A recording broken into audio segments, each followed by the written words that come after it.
आखिर अच्छे लोगों के साथ हमेशा बुरा ही क्यों होता है, जो शांतिपूर्वक जीवन जीने में विश्वास रखते हैं। लेकिन कुछ लोग उनके इस शांत स्वभाव और सीधेपन का अनुचित लाभ उठाने का प्रयास करते हैं। जिस तरह जंगल में जो वृक्ष सीधे होते हैं उन्हें सबसे पहले काटा जाता है, वैसे ही समाज में जो लोग सीधे और सरल होते हैं, कुछ लोग उनका फायदा उठाने की कोशिश करते हैं और उन्हें कष्ट और नुकसान पहुंचाते हैं।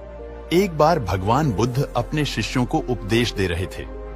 इतने में वहां राजा अजातशत्रु पहुंचता है और उनसे कहता है कि बुद्ध, जब से मैं आपका अनुयायी व शिष्य बना हूं, तब से सभी लोग मेरे सीधेपन का बहुत फायदा उठाते हैं।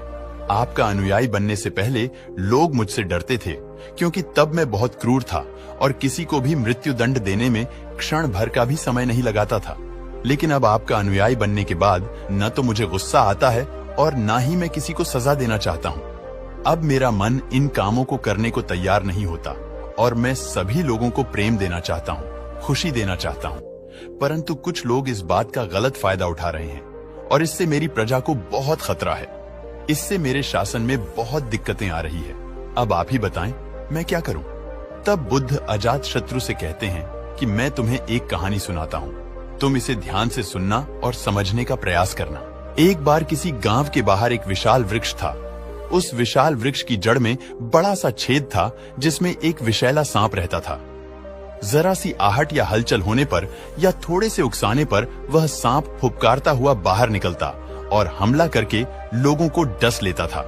उस गांव के कई सारे लोग उस सांप के जहरीले डंक से अपने प्राण गंवा चुके थे। उस विषैले सांप के डर से उस गांव के सभी व्यक्ति उस पेड़ के पास जाने से डरते थे। एक बार एक बौद्ध भिक्षु उस गांव से गुजर रहा था। धूप में चलते चलते वह भिक्षु बहुत थक गया था। जब उसने उस विशाल वृक्ष को देखा तो उस वृक्ष के नीचे थोड़ा आराम करने की सोचकर वह उस पेड़ की ओर बढ़ने लगा। अपने खेतों से काम करके लौट रहे कुछ लोग जब भिक्षु को इस पेड़ की तरफ जाते हुए देखते हैं तो वे लोग उसे रोक देते हैं और भिक्षु से कहते हैं कि वहां एक बहुत बड़ा जहरीला सांप है। उसने बहुत से लोगों को डस लिया है। वह इतना खतरनाक है कि जो भी उसके पास जाता है वो उसे जिंदा नहीं छोड़ता। भिक्षु मुस्कुराता है और आगे बढ़ जाता है। पेड़ के पास पहुंचकर भिक्षु पेड़ के नीचे अपना आसन बिछाकर बैठ जाता है। थोड़ी देर बाद उस पेड़ की जड़ के छेद से सांप निकलकर फुफकारने लगता है। भिक्षु सांप की आंखों में देखता है और मंत्र का उच्चारण करने लगता है। तभी अचानक चमत्कार होता है और सांप भिक्षु से बोलता है, क्या तुम्हें मुझसे डर नहीं लगता? क्या तुम्हें पता नहीं कि यह मेरा इलाका है और यहाँ पर आने की किसी की भी हिम्मत नहीं होती? भिक्षु प्रेम पूर्वक सांप से कहता है कि इसमें डरने वाली कौन सी बात है? मुझे किसी बात का डर नहीं, ना ही मुझे मृत्यु का डर है और ना ही जीवन की लालसा है। तो फिर मैं क्यों डरूं? दरअसल तुम डरे हुए हो। तुम जो भी करते हो वह इसलिए करते हो क्योंकि तुम्हें डर है कि कोई तुम्हें मार न दे, इसलिए तुम दूसरों को डसते हो।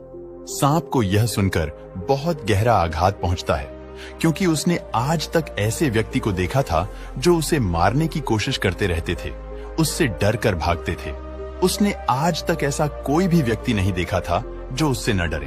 भिक्षु की इतनी बातें सुनकर सांप उनके चरणों में लेट जाता है और उनसे कहता है कि हे महात्मन, आप सही कहते हैं। आज तक मैंने जो भी किया अपनी जान बचाने के लिए किया, क्योंकि अगर मैं ऐसा नहीं करता तो लोग मुझे जिंदा नहीं छोड़ते। तब भिक्षु उससे कहता है कि तुम एकदम सही कह रहे हो, लेकिन एक बात हमेशा याद रखना कि एक दिन ये जीवन समाप्त होना ही है, तो फिर इसके लिए दूसरों की जान लेना कहां से उचित है? तुम इस जीवन की मोह से मुक्त हो जाओ और एकदम शांत हो जाओ और दूसरों के प्रति प्रेम की भावना से भर जाओ। इतना कहकर वह भिक्षु वहां से चला जाता है। सांप उस भिक्षु की बातों से बहुत प्रभावित होता है और वह तय करता है कि आज से वह किसी को भी नहीं डसेगा। वह गुस्सा करना, फुफकारना, काटना आदि सभी बुरे कर्मों को छोड़ देता है, लेकिन इसका उस पर उल्टा असर पड़ता है। पहले जो लोग उसे देखकर भागते थे, अब उसके सीधेपन का गलत उपयोग करने लगे। सब लोग उसे पकड़ते, उसे छेड़ते, उसे चोट पहुंचाते। अब सांप बहुत दुखी और हमेशा चोट से ग्रस्त रहने लगा। अब वह अपने जीवन के सबसे बुरे दौर से गुजर रहा था। कुछ दिनों बाद वह भिक्षु फिर से उसी गांव में आता है और उसी पेड़ के नीचे अपना आसन बिछाकर बैठ जाता है और तभी उस सांप को देखता है। सांप की बुरी हालत को देखकर भिक्षु को बहुत आश्चर्य होता है। वह सांप से पूछता है कि तुम्हारी हालत इतनी खराब कैसे हो गई? किसने तुम्हें इतनी चोट पहुंचाई? भिक्षु को देखकर सांप कहता है कि हे महात्मा, जब से आपने मुझसे कहा है और जब से मैंने अपना डसना और फुफकारना छोड़ा है और शांति पूर्वक रहना शुरू किया है, तब से लोगों ने मुझसे बहुत गलत व्यवहार करना शुरू कर दिया है।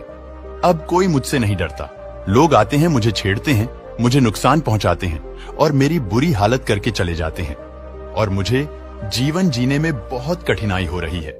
सर्प की बातों को सुनकर बौद्ध भिक्षु कहता है, हे मित्र, तुमने मेरी बातों का गलत मतलब निकाल लिया है। मैंने तुम्हें लोगों को डसने से मना किया, लेकिन अपनी आत्मरक्षा के लिए अपना फन दिखाने और फुफकारने से मना नहीं किया था।